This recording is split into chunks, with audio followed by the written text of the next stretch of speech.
Hey guys, welcome to part 10 of Spyro the Dragon. We are now continuing on to the rest of Dreamweavers and now doing the level that I wanted to do last part, which is Dark Passage.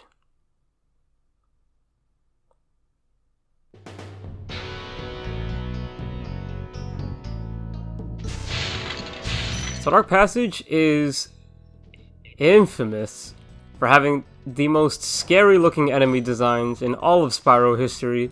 There are two main enemies in this level, and it's the red dogs, evil dogs, and these big turtle guys. And what makes them very difficult is that when the light goes off, they turn into these huge things, and the red dogs, they're very quick, and the amount of distance that you are from them doesn't really matter much, and I'll explain that after I get this dragon. The enemies here can be quite frightening, but you should watch the fools. I'd rather flame the fools. Now you're thinking. That is the best dragon ever. I love it. He's like, I'd rather flame the fools. Now you're thinking. Love that. So good.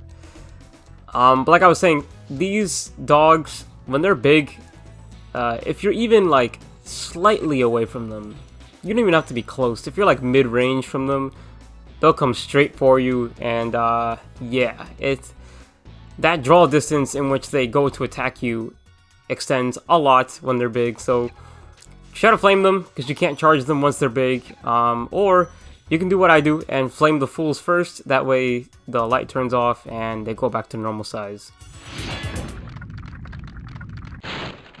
Thank you for releasing me. Yeah, once they go back to normal size, it's very easy. You can charge them, flame them, do whatever you want. And the range in which they come to attack you isn't as big. So, very easy to do. Just flame the fools, and then they'll turn small. Even when you're on that first step here, they can come after you, you know? So, that's an indication of just how far you can be before they actually do something. But that's what makes them very difficult. As for the turtles, they're actually a lot harder to deal with when they're small, because once they shoot that, I got hit here. I don't know why, I've been getting hit by that guy a lot. Not sure why. Maybe it's because I don't flame the fool. I should probably do that, but what makes those small turtles harder when they're small is they shoot this pebble rock thing, and they shoot it very quick. Like, you can be like almost near it and they shoot it anyway. You know, I think you just might be the dragon to defeat Nasty Nork. That's me, all right. That's me, alright. Love Spyro in this game. What was I saying? Yeah, so those small turtle enemies, they shoot that rock thing very quick. Even while you're charging at them, they can still start to shoot it. So if you charge a bit too late, you might just get hit by the rock, and that really sucks. So what I like to do is I like to jump and then charge, because as I'm in the air, once they shoot that rock, it's not going to hit me because I'm still in midair, you know. So that's just a word of advice: jump and then shoot and then charge. And they shoot it quite rapidly too. There's not like much of a cooldown period from when they first shoot it to when they shoot it again. So I would do what I do and just jump and then charge. Don't overshoot the charge though, because then you end up behind them and then that's a whole other mess. But it's probably the easier way to deal with them. You guys want to see a combo? Watch. So good. Very satisfying to do. I'm pretty sure they did that on purpose. This area I've never gotten hit in my life. And of course, now that I'm recording, I got hit not once, but twice. I don't understand why. Why is this happening to me? It's while I'm recording the game. And I'm overshooting these turtles a lot. And I guess what I should be doing is jump over the first rock and then charge them as soon as I land, instead of like charging while I'm still in the air. Because if I charge them while I'm in the air, I overshoot them. Like, come on, it's common sense. Just jump over the first rock and then charge into them as soon as you land. That's how you get rid of them. But like I said, guys, when I did this playthrough, I was not thinking, and like I said, worst run through in my life. It was just so bad. But you'll see more of it as time goes on. But the other enemy that's in the stage are those cupids, and they're not hard at all. They shoot their little arrow, and it's very easy to dodge because it goes kind of slow. So.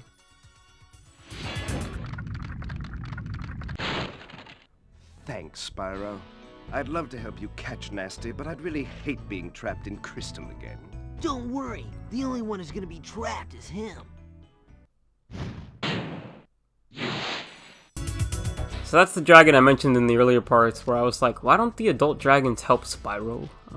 It's because they're cowards, and Spyro's not a coward. He knows what he's doing. Got hit by that guy. I don't know what I'm doing, guys. It's just really bad. And it sucks because I think for the most part I did pretty good, at least in terms of recording footage for this game, for the first 2/3 of it anyway, but the last third of the game, which is Dreamweavers and onwards, really bad gameplay, and oh well, what can you do? I really just didn't want to re-record everything again because that would be really bad. There was a certain section later on that I had to re-record, but once we get there I'll definitely point it out.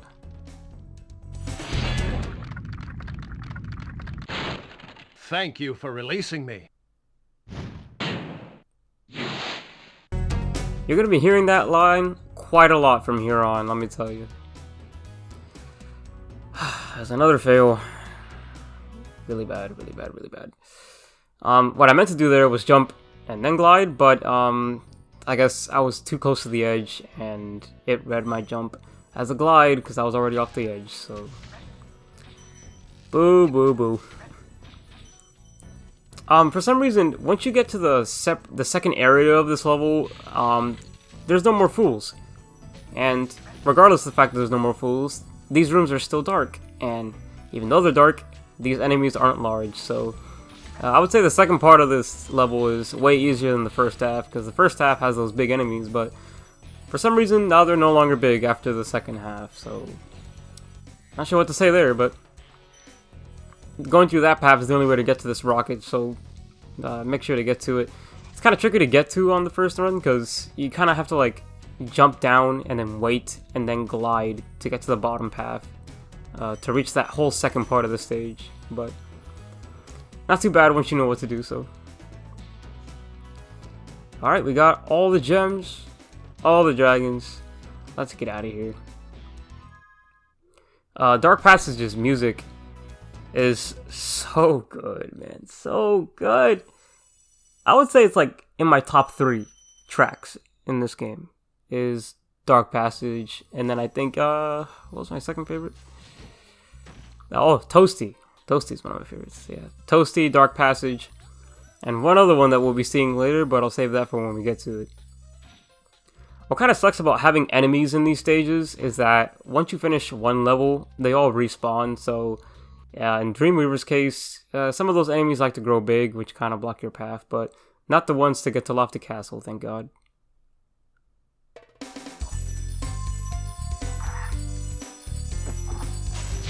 I think in terms of music tracks, Lofty Castle is probably the most fan favorite, at least from what I've seen on my uploads on YouTube. If you guys don't know, if you're watching this without knowing anything about my channel, I'm the guy that uploaded all the soundtracks for the original Spyro trilogy, so my most viewed videos are from those games, and I think in terms of the first Spyro game, I think Lofty Castle has one of the most views in terms of all the music tracks and stuff, so a lot of people like this song, and I think it's good. I don't think it's as good as all the other songs in the game, but it's very nice, very relaxing music, and I like it a lot, so Stuart Copeland just knocks it out of the park in this game. Like, I know in terms of which game's soundtrack is the more fan favorite, this is on the bottom of the list because, I don't know, I guess some tracks aren't as memorable as others, and they aren't as catchy as the second and third games, which, I'm not gonna lie, they are kind of very distinctive tracks that unless you've played the game multiple times, you're not gonna remember too much of the music. But me, on the other hand, I love pretty much every song in this game, with the exception of, like, I guess, Terrace Village, because that loop is like a minute 20 seconds or something, and it's not much of a song in my opinion, but I love every song in this game.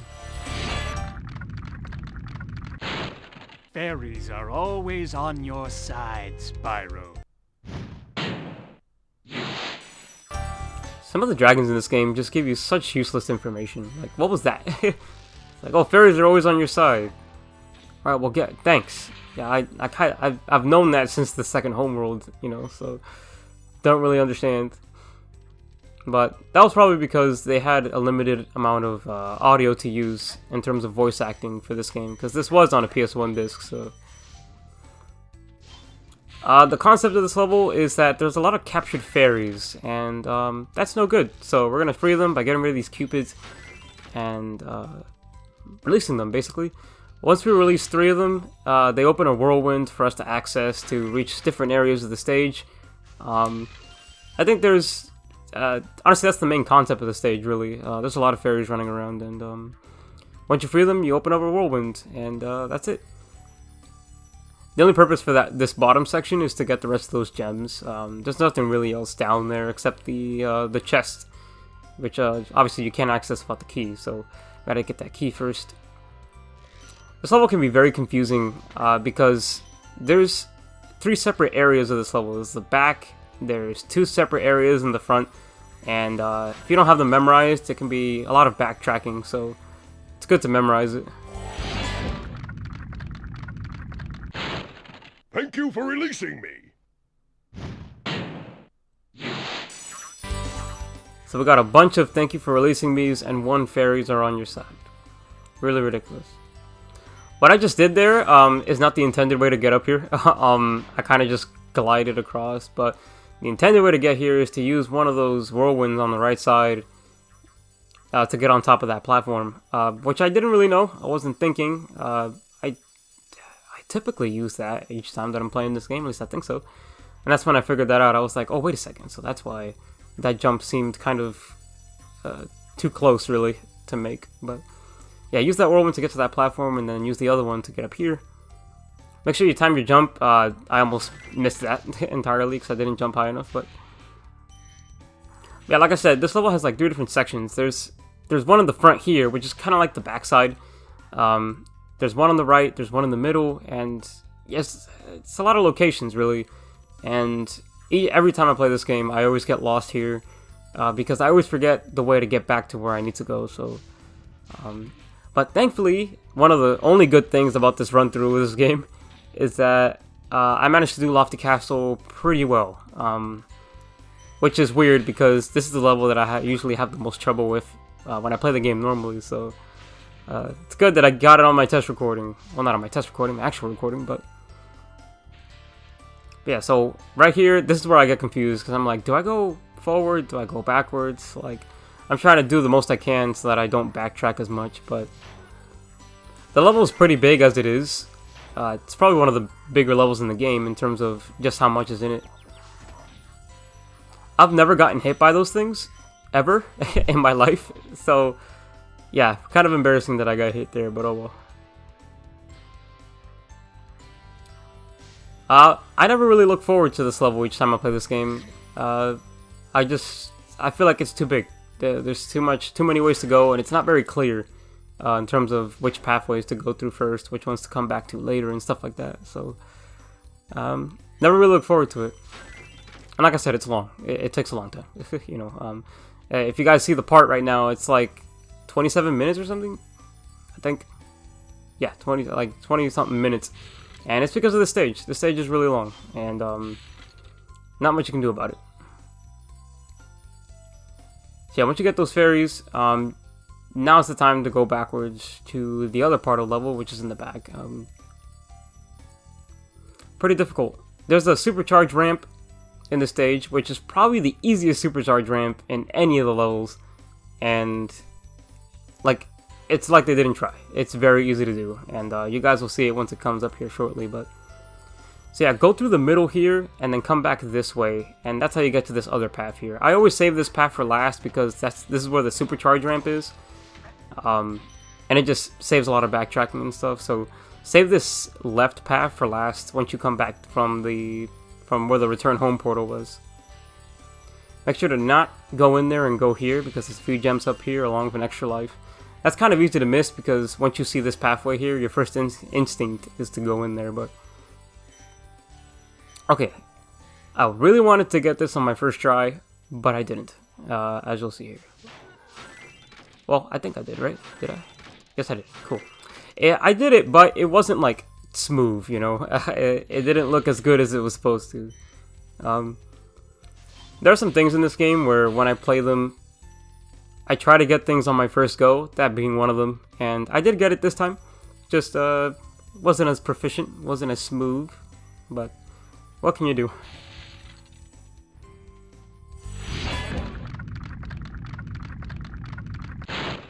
Ah, Spyro, thanks.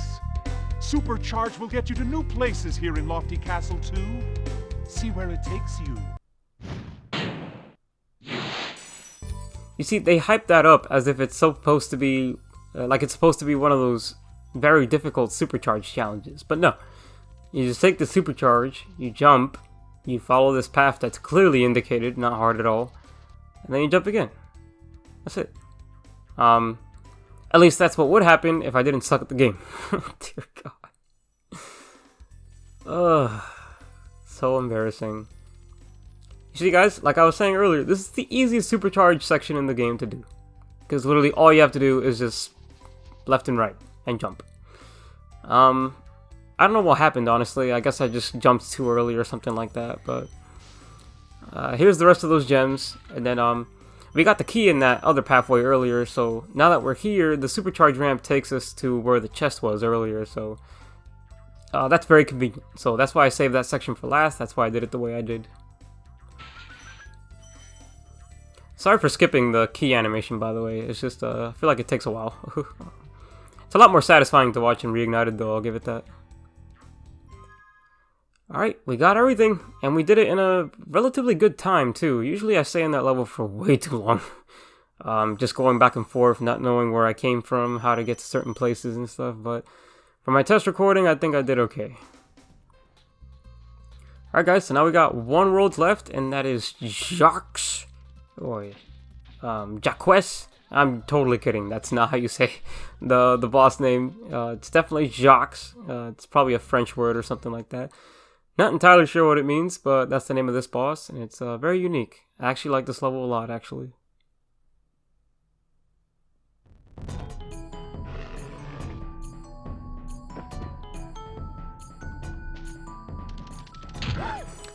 This level's kind of creepy, not gonna lie. There's a bunch of these zombie looking things with long arms holding flowers? I don't know what was going through the enemy designer's mind when he made the stage. He was like, let's just make all of them really ugly, and one of them looked like they're holding a dress up, holding a flower. Like, so great. I love this stage a lot. I love the terrain, the lava, the background, everything. It's just a really awesome looking stage, and very fitting, especially because if you're playing this in the desired order, it's the last level before the final world, so it's really cool that it looks like this. It reminds me of a lot of a certain other world that we'll be getting to in Spyro 3, yeah, we'll get to that when we get to it.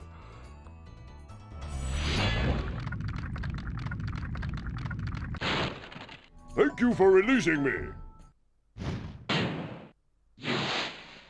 That's exactly what we needed. Thank you for releasing me. So bad. This section's, like I said, guys, really bad. I can't believe it. I could have made it here, but I was just so ashamed of the fact that I even fell in the lava, so I was just like, you know what, let me just lose all my hit points, because really bad. This is one of those things that I try to get on my first try each time I play this game, but that technically was my first try, but let's see the second. Miss. Miss. Ugh! So bad! What you're supposed to do is glide a little bit so that you can, I've never gotten hit! Never! Ever, ever have I gotten hit by those things. Ever! Yes, do that. And I missed again. I just wasn't thinking at all, and usually what you're supposed to do is just what you can do is glide back a little bit like I was doing, and then try to do it all in one shot. Because if you just do it directly from where the whirlwind takes you, I don't think you can get them without missing at least a few. So, but I didn't think about that. I fell like 4 times, and that was the worst run through I've ever done of that section ever when playing this game. So, I'm glad you guys got to see that.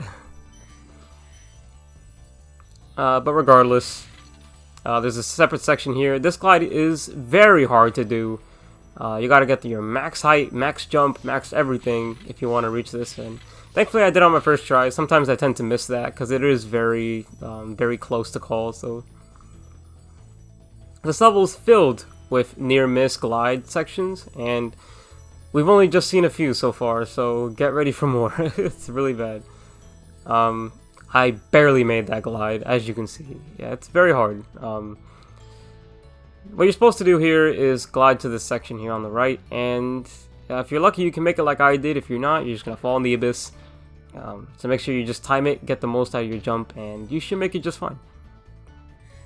There are some fools in this level that like to bring down the platforms so that you can reach higher areas or reach gems in certain cases, so make sure you're on the lookout for them. There's a fool right here, which is the one over there in the corner, that you need to use in order to get that platform to reach that area that I just went through. So that's why I did the left path first, because I just wanted to get that out of the way, because I know there's a fool there and stuff. So these fools levitate these platforms, which if I look to my right, or my left in this case, I can reach another pathway that has a hidden key.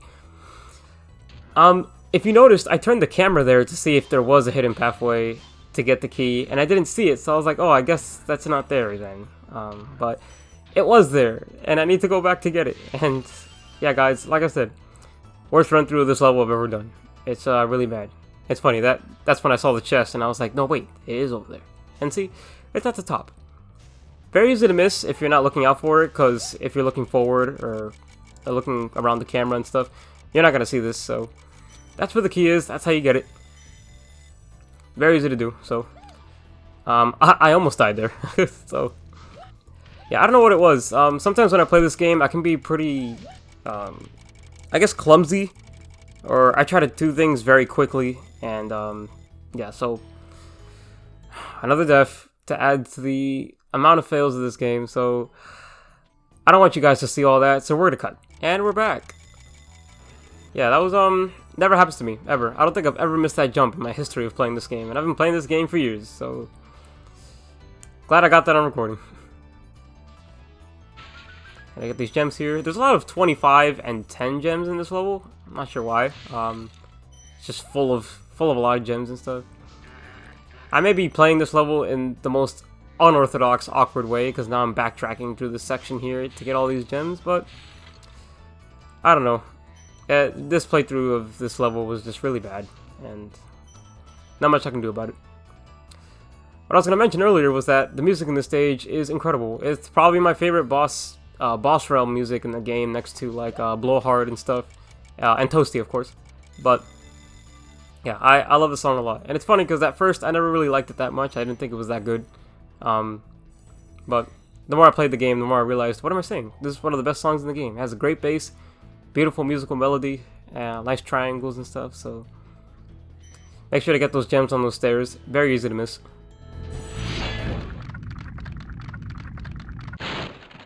Any advice before this battle? Advice? A wise dragon once told me, aim high in life, but watch out for flying boxes. Huh?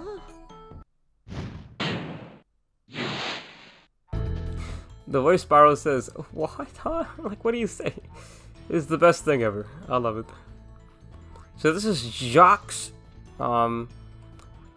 Honestly, all he does is just jump around, go to these box platform things, and shoot boxes at you. And all you gotta do is just keep flaming him, go after him, and dodge the boxes. The boxes can come out pretty quick, but if you flame him early enough, he'll never get a point where he actually throws the box at you. Unless you're like me, and you're doing the worst run through of this level you've ever done, and you get hit even after you hit the boss, and yeah. Terrible run through, guys. Very bad. But a reward for defeating the boss are a bunch of 25 gems, and it feels very satisfying to get. And that's it. We got our gems, so let's get out of here.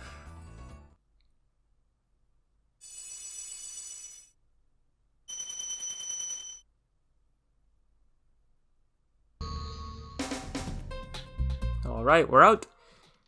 Now that we got all the gems, and dragons, and eggs, I think. Were there eggs in this world? Can't remember. But we got everything. Nice job collecting so much stolen treasure.